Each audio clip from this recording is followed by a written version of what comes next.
Face aux enjeux et aux risques auxquels la planète est confrontée, le développement durable se doit de concilier deux aspects très importants. Premièrement, le progrès économique et la préservation de l'environnement. Le développement fulgurant des comparateurs de prix nous montre que ce dernier reste le critère majeur des choix de consommation. Ces choix de consommation ayant un impact direct sur l'environnement, nous nous sommes demandé si l'arrivée de nouveaux critères de comparaison, comme la quantité de rejet de CO2, ne peuvent pas engendrer un nouveau modèle marketing durable. Nous sommes donc allés à la rencontre d'utilisateurs de différents types de transports. Un reportage réalisé par notre équipe, composée de Hubert Lefebvre, Thibaut Goubin, Cédric Guaran, Fabrice Tivillier et Quentin Provence.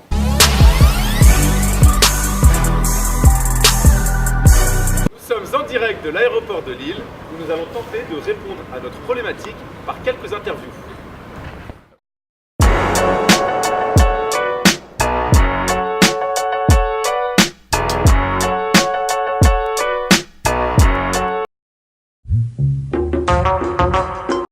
Voire même obligatoire de penser à l'écologie, sinon la Terre va mourir.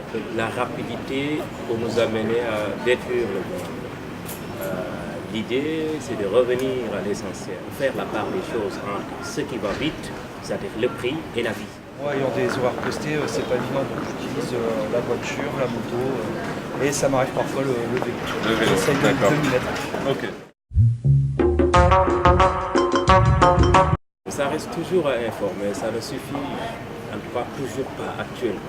À l'heure actuelle où le monde, on a l'impression que ça va mal, revenir sur ça, ça devrait être une priorité de tous ces gouvernements, de toutes ces politiques, qu'on ne reste pas dans la parole, mais qu'on va dans l'action.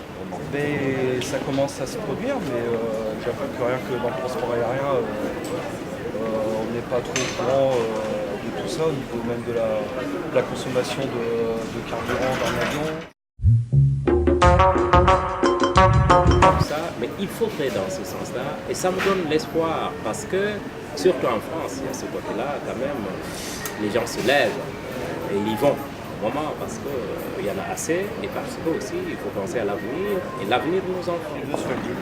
D'accord. Parce que l'écologie, je pense qu'en ce moment, ça coûte très cher. Et vu qu'en ce moment, on va dire que c'est la crise, économiquement, les gens regardent leur porte-monnaie en premier. Ouais, bien sûr. Bon, voilà. Et bah, très bien. Voilà, une fois qu'il y aura les deux réunis, je pense que les gens feront plus d'efforts. Super. Donc voilà, après être passé à l'aéroport pour les transports aériens, on s'est intéressé aux transports terrestres qui sont tout aussi concernés par la problématique. Donc nous sommes chez Transpol. Alors oui, je prends les transports en commun quasiment tous les jours. Donc pour moi, le développement durable, c'est assez important. Alors au niveau des transports en commun, tout ce qui est bus et tout, je pense qu'ils informent beaucoup. Par contre, tout ce qui est train, avion, je pense plutôt qu'il y a un manque d'information. Nous allons nous rendre dans l'agence Eurolines de Lille où nous avons rendez-vous avec M. Santa Maria qui nous a accordé une interview.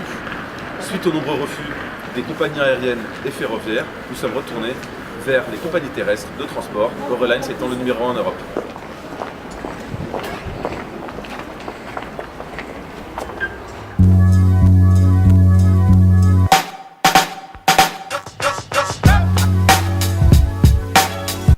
Il y a quand même pas mal de progrès qui ont été faits depuis une dizaine d'années déjà, effectivement, ne serait-ce que par les constructeurs eux-mêmes, donc au niveau des autocars, puisque nous sommes transporteurs autocaristes sur des lignes régulières.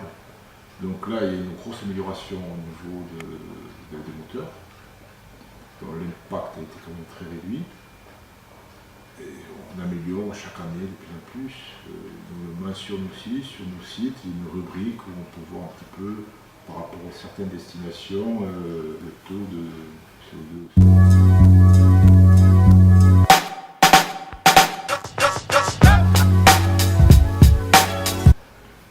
Oui, c'est aussi un bon moyen de communiquer, il faut que les gens soient sensibilisés aussi.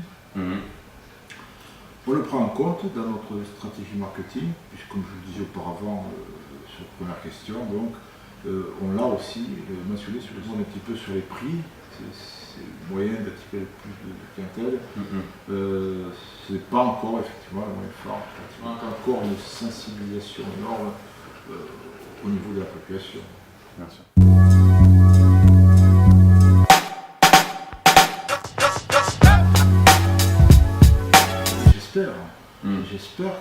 un critère de choix, oui, il y a un critère très important. Mhm. La planète en a besoin. Et je pense, oui, que ça va devenir de plus en plus. D'accord. On le sent déjà depuis ces 10 dernières années. Les mentalités évoluent, les pouvoirs publics, les régions aussi, les professionnels aussi en prennent conscience, en prennent compte. Donc je pense, oui, que ça va évoluer. D'accord. Je pense que ça va venir des professionnels et des médias, oui, D'accord. qui vont instaurer dans le premier pas. Pour faire le premier pas, pour instaurer justement une nouvelle façon un peu de penser et de consommer. D'accord. Eh bien, je vous remercie beaucoup.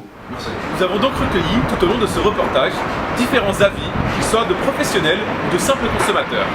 Ces derniers nous ont permis de mieux comprendre les enjeux de notre problématique et d'y répondre. Il est évident, au vu de ces derniers témoignages, que le développement d'un modèle marketing basé sur l'impact environnemental n'est pas au bout du jour pour les entreprises dans le secteur du transport. Tout le paradoxe de ce sujet repose sur l'impératif de croissance économique des entreprises et la préservation primordiale de l'environnement. Cela reste une question sensible, d'où la difficulté de trouver une entreprise prête à communiquer publiquement ce sujet. En effet, la majorité des entreprises utilisent le développement durable plus comme un moyen de bonifier leur image de marque plutôt que d'en faire un atout concurrentiel. D'autre part, nous remarquons une certaine hypocrisie chez les consommateurs conscients du problème, mais n'agissant pas forcément en conséquence. À nous, citoyens du monde, de moins utiliser la voiture et de favoriser les transports en commun, le covoiturage ou encore le vélo pour les trajets quotidiens. Nous vous remercions d'avoir suivi ce reportage et à très bientôt, je l'espère.